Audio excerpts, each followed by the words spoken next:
Hi, Damien here for Automotive Superstore. This is Pioneer's SPH-EVO98DAB. It's their floating 9-inch screen unit that has digital radio built in. Let's dive in and have a look.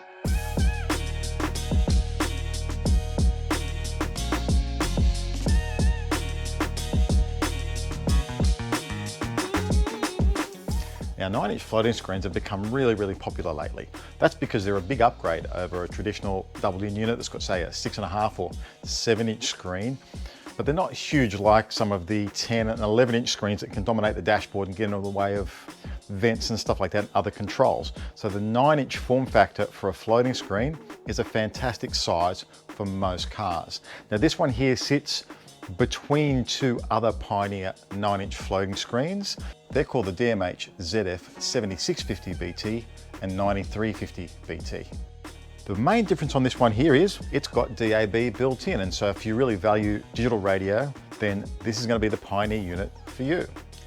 Now, the 9-inch screen on this one is shared with the 7350, though the 9350 has a higher resolution screen than this one. It still plays back 1080p videos quite happily though from flash drive, and really at 9 inches in size, you're going to be hard pressed to tell a difference in quality between this screen and the higher res one in the 9350 in any case. So Apple CarPlay and Android Auto in this are wired and wireless. Android Auto, you can do screen mirroring wirelessly too. However, if you want to do screen mirroring from an iPhone, it is via the cable, and it's via an application called WebLink. Now, WebLink is an app you download onto the phone. It gives you access to a lot of functions. Actually, you get access to the music in your phone. You get access to the videos you've even recorded on your phone that you can play back in the dashboard. There's a way to get access to YouTube via that as well. And there are some browser and stuff like that built into WebLink. It's actually a really cool feature, and it's one of the easier smartphone integration systems beyond just having CarPlay or Android Auto that I've found. Next is PXLink. Now, that's another app you download, and this is a proprietary Pioneer technology. It really is just a way of doing certain adjustments from your phone as opposed to using the screen itself. It doesn't have a hugely wide application, but it's a really handy thing if you want to use it, for example, as a remote control, or you just find it easier on your phone to adjust things than you do on the touchscreen. Now, the unit's not high-res certified like the 9350 is, but I found that it does play back 96 kilohertz 48-bit files. It may downsample those, but it'll still play them back, and that's the majority of high-res files you're going to find online. Now let's have a look at what comes in the box. Now, obviously a 9-inch floating screen, or any floating screen for that matter, a little bit more complicated to put together than a traditional setup, and that's because the chassis itself is a single DIN chassis, and then the screen has to bolt to that. You have to assemble it, and you have to plug the wires in. It's very simple. It just takes a little bit of time, a bit of planning when you're putting it together, depending on how your face and your dashboard goes together. Usually you'll mount the single DIN in first, after the wiring's done, and you'll affix the screen and the plugs, and then you'll have this panel here that'll slide over on the back and conceal all that sort of stuff. There's also this spacer plate here, and in some dashboards it'll be handy to be able to space the screen off the front of the unit a bit to clear, say, a section of dashboard above that and still allow you to, say, tilt the screen. This one can tilt and it can also move up and down. Besides that, you also get your Bluetooth microphone, obviously. Front, rear and subwoofer RCA pre-outs. It's 4 volts RMS on this one actually, which is higher than the other 9-inch screens Pioneer has. It also has dual camera inputs. The single USB is 1.5 amps. That's an extension cable you get because it's rear mounted, obviously, for this unit.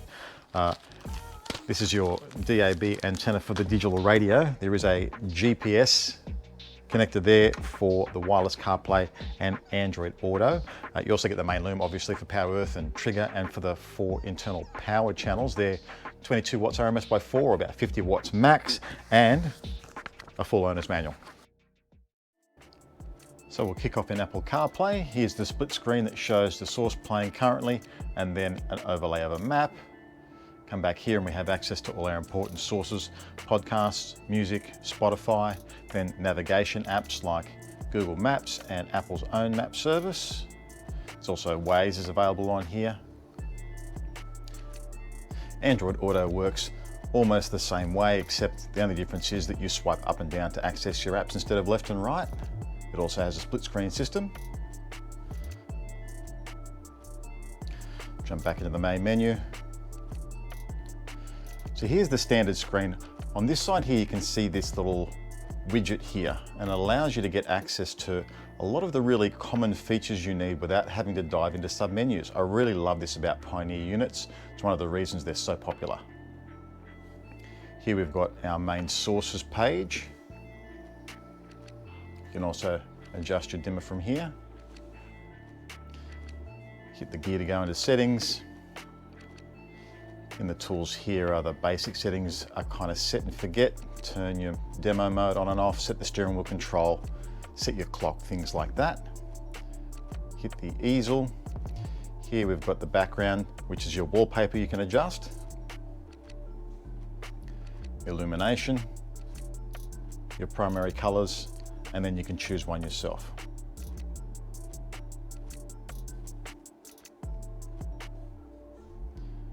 Appearance, we have dark mode and light mode, and then your dimmer. The splash screen is the welcome screen, and you can change that if you like. Let's have a look at audio. Loudness can be varied from low, mid to high or off.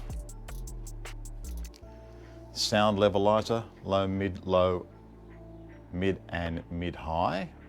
Sound retriever is when you've got a really low bitrate quality MP3 from the 1990s. No one has that anymore, so you don't really need that function. Now, speaker level, listening position, balance, and time alignment are all kind of grouped together. Time alignment is where you're adjusting the arrival times of each of the speakers, and speaker level is the individual level for each speaker, and you want the speakers to sound roughly the same amplitude, so you need to be able to adjust those individually as well.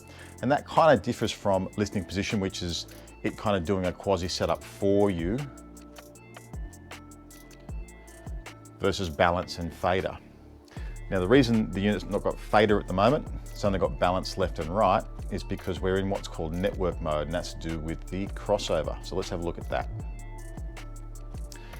In network mode, you have the front outputs are for tweeters, the rear outputs are for mid-range drivers, and then the subwoofer for subwoofer, as opposed to a traditional front, rear, and subwoofer setup where you'd have two high-pass filters for the fronts and rears and a low-pass for the sub. So here we have a three-way setup. If we go to this set of outputs, we have the high output or tweeter output, and we can adjust the frequency, and we can adjust the slope from as shallow as 6 through to as steep as 24 dB per octave. We come down and we have the low pass filter for the mid-range output, where they take over from the tweeters. Again, can be adjusted from 6 to 12 dB per octave. Then we have the high pass filter for the same speaker to take the low bass away. Again, 6 to 24 dB per octave. And then the subwoofer can be adjusted all the way down to 36 dB per octave. And being able to adjust with a slide screen like this and a visual representation of what you're doing is really awesome. There's also variable phase on each of the speakers. Then there's bass boost. We've got 4 levels of that to adjust with. And then finally EQ. Now, there are a few preset curves to play with, but you've also got flat, and then you've got 2 custom settings you can store, and it's a 13-band graphic EQ.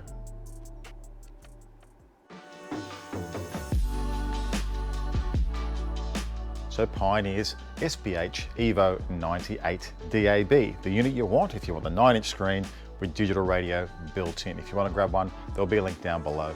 While you're down there, like and subscribe, and I'll see you next time.